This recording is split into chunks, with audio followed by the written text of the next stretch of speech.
ഇപ്പം നമ്മൾ ഉണ്ടാക്കാൻ പോകുന്നത് ഉണക്കമീൻ വെച്ചിട്ടുള്ള ഒരു കറിയാണ്. ആദ്യം ഉണക്കമീനെല്ലാം ക്ലീൻ ചെയ്ത് വെക്കുക. ദെൻ ഒരു ചട്ടി എടുത്ത് ഗ്യാസ് സ്റ്റൗവിൽ വെക്കുക. ദെൻ ഉള്ളി, വെളുത്തുള്ളി, ചുവന്നുള്ളി, ജീരകം, പിന്നെ ഉലുവ, അങ്ങനെയുള്ള സാധനങ്ങളൊക്കെ എടുത്ത് വെക്കുക. നമ്മൾ തക്കാളി ഒരു 2-3 തക്കാളി മിക്സിയിലടിക്കുന്നുണ്ട്. മിക്സിയിലടിച്ച് അവിടെ മാറ്റി വെക്കുക. അതിനുശേഷം ആ ചട്ടിയിൽ, മീനൊക്കെ വെക്കുന്ന ചട്ടിയിൽ, അതിൽ വെളിച്ചെണ്ണ ഒഴിക്കുക. ജീരകം ഫസ്റ്റ് ഇടുക. ദെൻ ഉലുവ ഇടുക.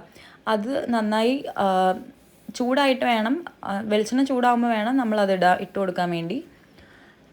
ദെൻ എന്താണ് ചെയ്യുന്നതെന്ന് വെച്ചിട്ടുണ്ടെങ്കിൽ നമ്മൾ ഒരു ഇതുണ്ടല്ലോ നമ്മുടെ കുരുമുളക്, അതിടുക. പിന്നെ ഒരു ചെറിയ തക്കാളി, 1-2 ചെറിയ തക്കാളി ഇതുപോലെ അരിഞ്ഞ് മാറ്റി വയ്ക്കുക. അതുപോലെ തന്നെ ചെറിയുള്ളിയും വെളുത്തുള്ളിയും ആണ് പിന്നീട് ആ വെളിച്ചെണ്ണയിലേക്ക് നമ്മൾ ഇട്ട് കൊടുക്കേണ്ടത്. അത് കഴിഞ്ഞിട്ട് പച്ചമുളകും ആ മാറ്റി വെച്ചിരിക്കുന്ന തക്കാളി ഉണ്ടല്ലോ, അതും കൂടി നമ്മൾ ആ വെളിച്ചെണ്ണയിലേക്ക് ഇട്ട് കൊടുക്കണം.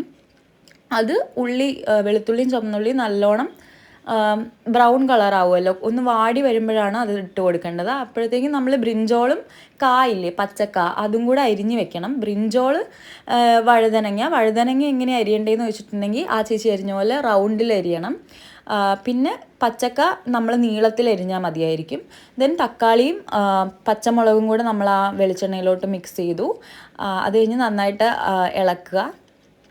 അതിനുശേഷം നമ്മൾ എന്ത് ചെയ്യണം, ഉപ്പിടണം. ആവശ്യത്തിനുള്ള ഉപ്പിടാം. അതിനുശേഷം നമ്മൾ കഴുകി മാരി വെച്ചിരിക്കുന്ന ഉണക്കമീൻ ആ ചട്ടിയിലേക്ക് ഇട്ട് കൊടുക്കുക.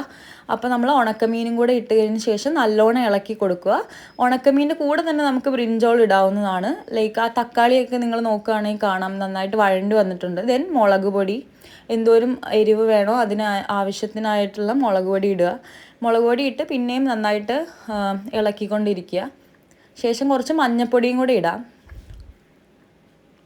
മഞ്ഞൾപ്പൊടി എല്ലാ കറിയിലും നമ്മൾ യൂഷ്വലി യൂസ് ചെയ്യുന്ന ഒരു പൊടിയാണല്ലോ. അപ്പോൾ മഞ്ഞൾപ്പൊടി ആവശ്യത്തിന് വളരെ കുറച്ച് മാത്രം മഞ്ഞൾപ്പൊടിയും കൂടി ഇടുക. അപ്പോൾ ദാ ഭാനുവൊക്കെയും ഹിബയും അപ്പുറത്ത് വന്ന് എന്തോ വാങ്ങിയിട്ട് പോകുന്നുണ്ട്.